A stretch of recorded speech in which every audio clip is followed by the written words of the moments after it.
Hello and good morning बच्चों, welcome to your own channel the commerce Thikana. तो आज से हम स्टार्ट कर रहे हैं अपनी माइक्रो इकोनॉमिक्स। आज है अपना लेक्चर नंबर 1। तो आज से हम एकदम डिटेल में पढ़ेंगे माइक्रो इकोनॉमिक्स के अंदर क्या है, कैसे पढ़ना है, हमको सारे कंसेप्ट एकदम इजीली क्लियर होंगे। प्लस मेरी ये भी गारंटी है कि आप सारे लेक्चर्स ओवर थ्रू करने के बाद आपको माइक्रो इकोनॉमिक्स में कोई भी इशू नहीं आएगा। ठीक है, तो आज का लेक्चर हम स्टार्ट करते हैं अपना। Today is lecture 1। Okay, let's get start. चलो, फर्स्ट हमको ये देखना है माइक्रो इकोनॉमिक्स में है क्या। फर्स्ट हमको ये देखना है कि हमारी माइक्रो इकोनॉमिक्स में है क्या। चलो, तो बच्चों ये एग्जाम में आपसे पूछी जाएगी आपकी 40 मार्क्स की। ठीक है, ये आपसे एग्जाम में पूछी जाएगी आपकी 40 मार्क्स की। अब इसके अंदर पढ़ना क्या है हमको भैया, देखो इसके अंदर तुम्हें क्या पढ़ना है। फर्स्ट अंडरस्टैंडिंग्स, ठीक है। अंडरस्टैंडिंग्स के बाद तुम्हें डायग्राम्स बनाने हैं इसके अंदर।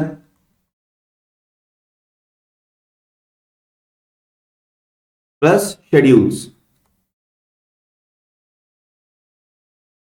ठीक है, तुमको इसके अंदर 3 चीजों का ध्यान रखना है। सबसे पहले तुम्हारी अंडरस्टैंडिंग अच्छी होनी चाहिए जब आप इसको पढ़ोगे। फिर आपको डायग्राम्स भी बनाने हैं इसके अंदर। देन फिर आपको इसके प्रॉपर शेड्यूल्स भी बनाने पड़ेंगे। ठीक है, तो हमको ये पढ़ना है हमारी माइक्रो इकोनॉमिक्स के अंदर। अब हम स्टार्ट करते हैं अपने थोड़ा थोड़ा धीमे धीमे करके टॉपिक्स पर आना स्टार्ट करेंगे। तो देखो, फर्स्ट हम स्टार्ट करते हैं व्हाट इज इकोनॉमिक्स।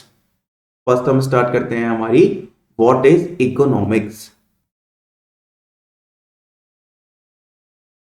क्योंकि बच्चा पढ़ तो लेता है लेकिन कई बार मैंने ये देखा कि बच्चे को यही नहीं पता कि इकोनॉमिक्स है क्या। तो पहले हम अपनी इकोनॉमिक्स की डेफिनेशन देखते हैं। तो लिखो मेरे साथ साथ अपने नोट्स रेडी करो। Economics is the study of optimum utilization of resources in such a manner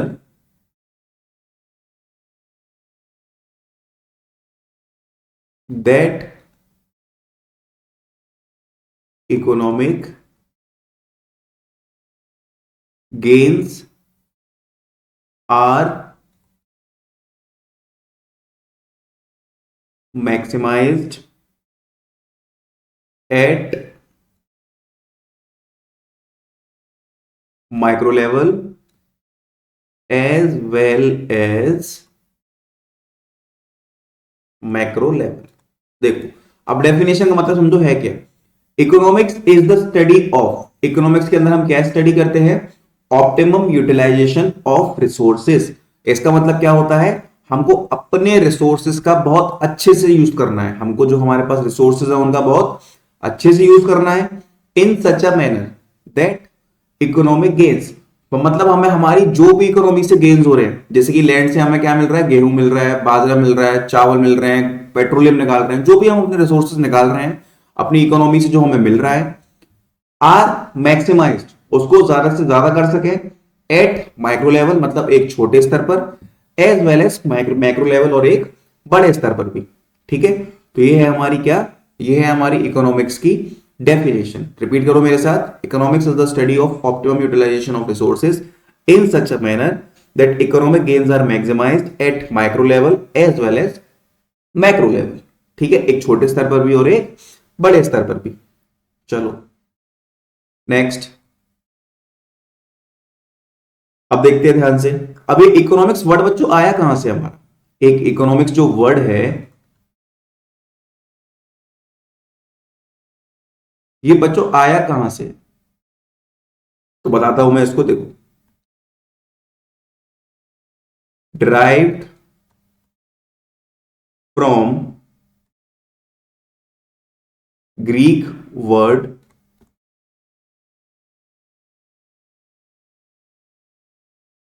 ओइकोनोमिया। एक हमारा ग्रीक वर्ड था जिसका नाम है ओइकोनोमिया, वहां से हमारा ये इकोनॉमिक्स वर्ड निकलकर आया है। और अब ये पूछो कि भैया इसका मतलब क्या होता है, तो हमारे ओइकोनोमिया का मतलब होता है हाउस होल्ड्स, मतलब जो हम लोग हैं ना सारे, वो हाउस होल्ड्स के अंदर आते हैं। तो ओइकोनोमिया का मतलब होता है house holds.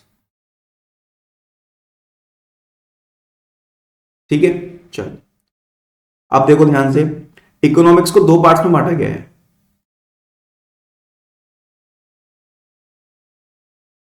First one is micro economics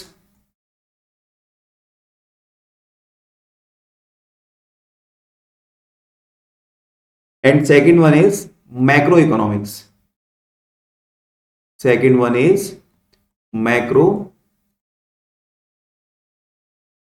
economics. First है हमारी micro economics, second one is our macro economics. तो माइक्रो इकोनॉमिक्स के अंदर जो भी स्टडी करनी होती है ना, वो सब इंडिविजुअल यूनिट्स पर होती है। इंडिविजुअल कंज्यूमर हो गया, इंडिविजुअल फर्म हो गई, ठीक है। प्लस मैक्रो इकोनॉमिक्स के अंदर हमें क्या पढ़ना होता है, एग्रीगेट्स।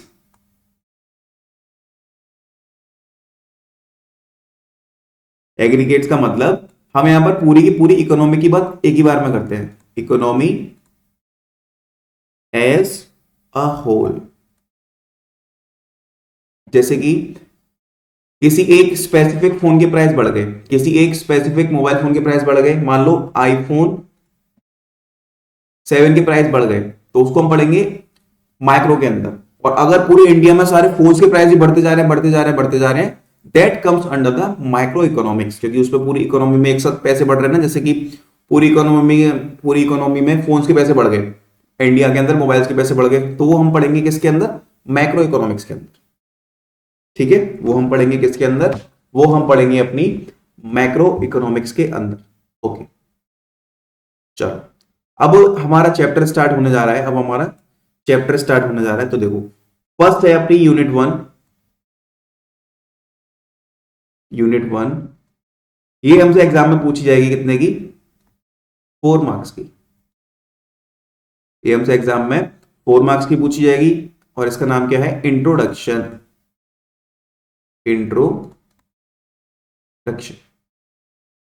ठीक है, इसका नाम क्या है, इंट्रोडक्शन। चलो अब हमारा चैप्टर स्टार्ट होगा। ये जो हमने पढ़ा था अभी माइक्रो इकोनॉमिक्स का इंट्रोडक्शन के, इकोनॉमिक्स क्या होता है हमारा, फिर हमने क्या पढ़ा था, इकोनॉमिक्स वर्ड आया कहां से है, फिर इकोनॉमिक्स में हमने माइक्रो इकोनॉमिक्स से देन मैक्रो है। माइक्रो तुम पढ़ोगे कब, 11th में, मैक्रो पढ़ोगे तुम 12th क्लास में, ठीक है। और माइक्रो के अंदर हम स्टडी करते हैं सारी इंडिविजुअल यूनिट्स की, और मैक्रो के अंदर हम जो एग्रीगेट्स है ना, पूरी इकोनॉमी एज अ होल के बारे में स्टडी करते हैं, ठीक है। अब अपना चैप्टर स्टार्ट करते हैं, हम चैप्टर पे आ रहे हैं धीमे धीमे। चलो चैप्टर है हमारा इंट्रोडक्शन यूनिट 1, जो कि एग्जाम में आपसे 4 मार्क्स की पूछी जाएगी। चलो फर्स्ट हमें क्या लिखना है, व्हाट इज इकोनॉमी, क्योंकि प्रैक्टिकल में हो सकता है टीचर आपसे यही पूछ ले कि इकोनॉमिक्स की डेफिनेशन बता दो, तुम इकोनॉमिक्स पढ़ के आ रहे हो, तो हमको ये सारी चीज एकदम अच्छे से पता होनी चाहिए। तो इसकी डेफिनेशन लिखो, it is a system, it is a system which provides provides the people mean to work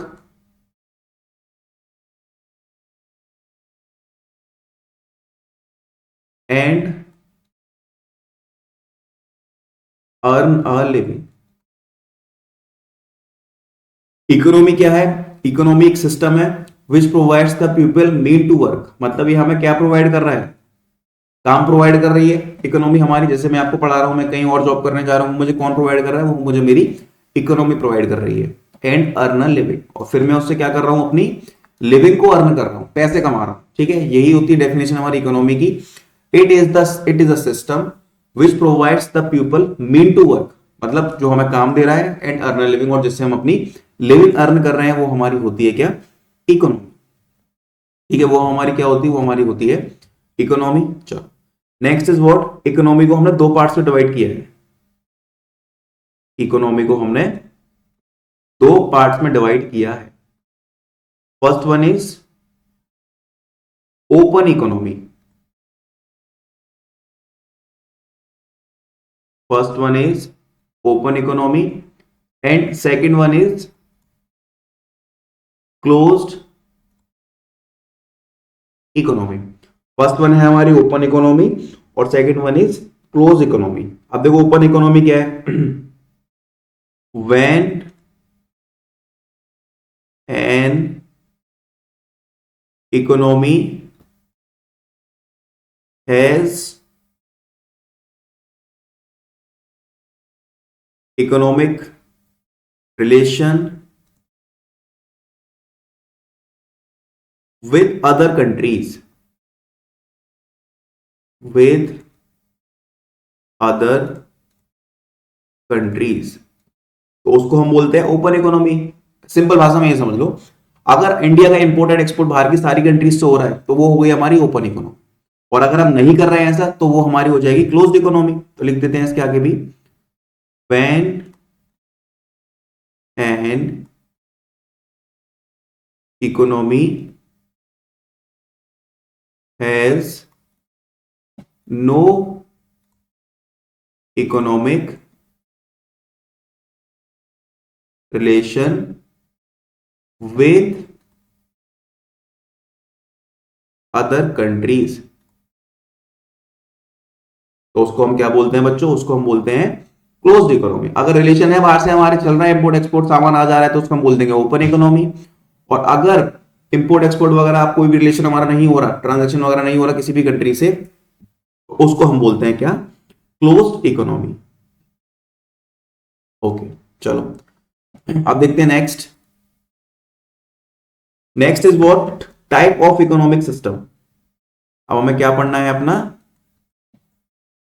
types of economic system. चलो first one is capitalist economy.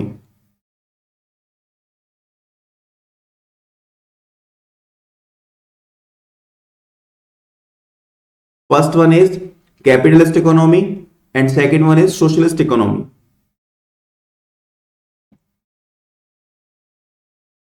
First one is capitalist economy and second one is socialist economy. ठीक है चलो अब इसके अंदर देखो, इसके अंदर है होता क्या है, कैपिटलिस्ट इकोनॉमी का दूसरा नाम होता है बच्चों free market economy. Free market economy, ये क्या होता है हमारा, कैपिटलिस्ट इकोनॉमी का दूसरा नाम होता है फ्री मार्केट इकोनॉमी, और सोशलिस्ट इकोनॉमी का होता है centrally planned economy. Centrally plan economy. ठीक है चलो अब कैपिटलिस्ट इकोनॉमी में लिखो, इन this economy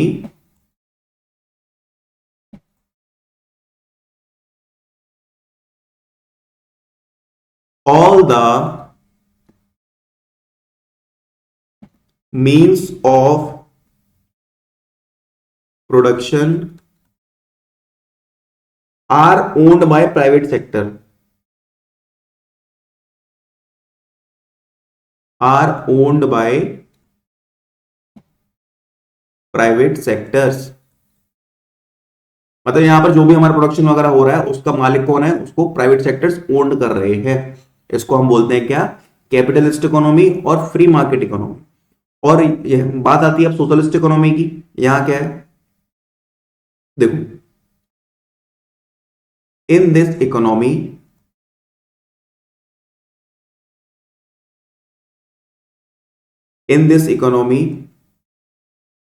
all the means of production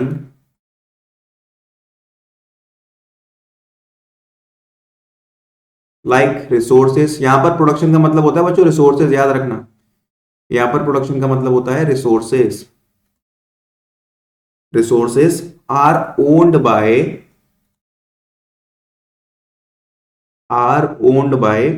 government.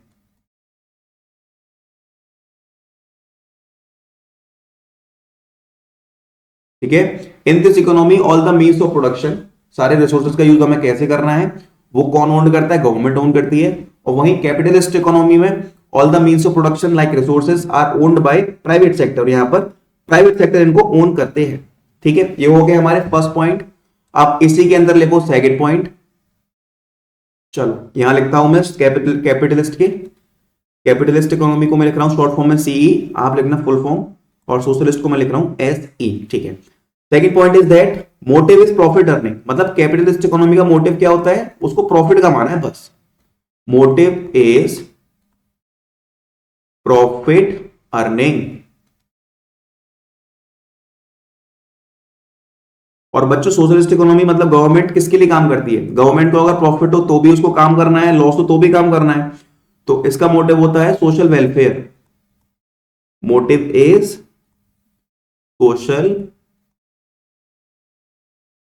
Welfare. Example देता हूं मैं आपको, भैया एग्जांपल दो। देखो जैसे कि मान लो अगर सरकार को लॉस हो गया किसी साल, कितने का, 5 करोड़ रुपए का, लेकिन तब भी उसको रोड्स बनवाने हैं, तब भी वो अपने रोड्स बनाएगी, ठीक है, डैम्स बनाएगी, ब्रिजेस बनाएगी, मतलब काम उसे सारे करने हैं अपने, उसको अपने सारे के सारे काम करने हैं। ठीक है, उससे प्रॉफिट हो चाहे लॉस हो। Okay, next one is freedom of choice is there. यहां पर पूरा पूरा फ्रीडम होता है, but freedom of choice is not there, यहां पर फ्रीडम ऑफ चॉइस नहीं है। Okay, in the last, in this economy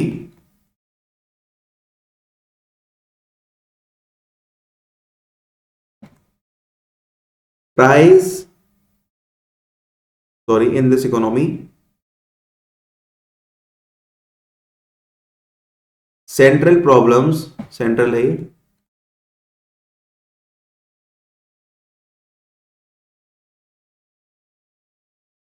are solved by price mechanism, and in this economy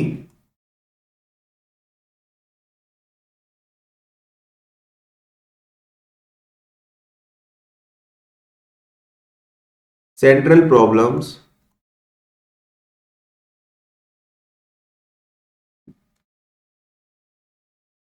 are solved by government।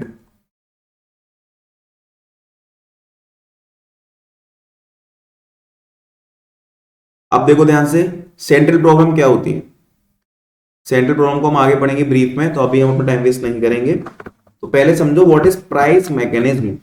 देखो price mechanism,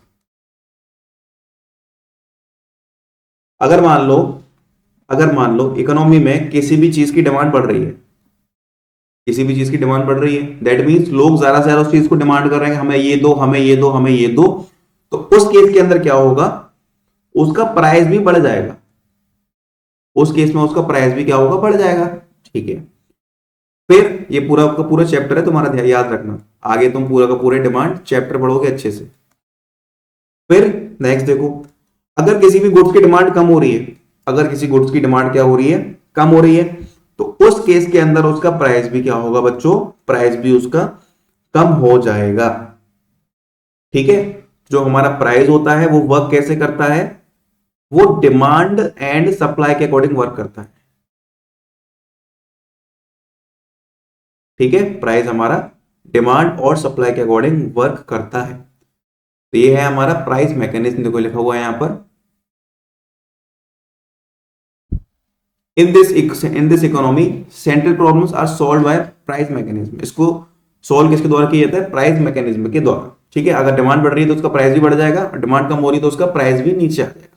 price हमारा work करता है demand और supply के हिसाब से। ठीक है, और दूसरे केस में जो कि सोशलिस्ट इकोनॉमी वाला केस था, वहां पर ये सारी चीजें गवर्नमेंट सेटल करती है अपने हिसाब से। ठीक है, चलो अब देखो सेंट्रल प्रॉब्लम का मैं तुम्हें ओवरव्यू दे रहा हूं कि व्हाट इज सेंट्रल प्रॉब्लम्स।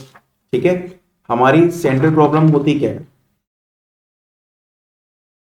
आगे डिटेल में पढ़ेंगे, वैसे तो यहां हल्का सा देख लो सेंट्रल प्रॉब्लम्स। वैसे अभी जरूरत नहीं थी बताने की, लेकिन फिर भी मैं तुमको बता दे रहा हूं। देखो, व्हाट टू प्रोड्यूस,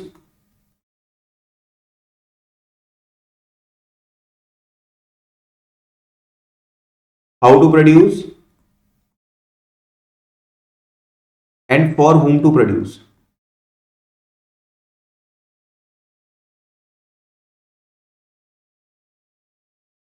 ठीक है, क्या बनाए, कैसे बनाए और किसके लिए बनाए, ये होता है हमारा central problems of an economy. हमारी इकोनॉमी की ये होती है क्या, सेंट्रल प्रॉब्लम्स। ओके, अब उसके बाद कुछ एक छोटे मोटे डेफिनेशन और हैं, उसको भी हम देख लेते हैं। देखो, first one is scarcity. Definition लिखो, बिकॉज एग्जाम में डेफिनेशन हमें लिखनी है। It refers to a situation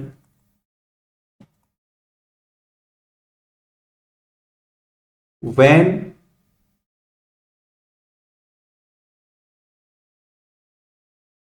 requirement of resources is more than its availability।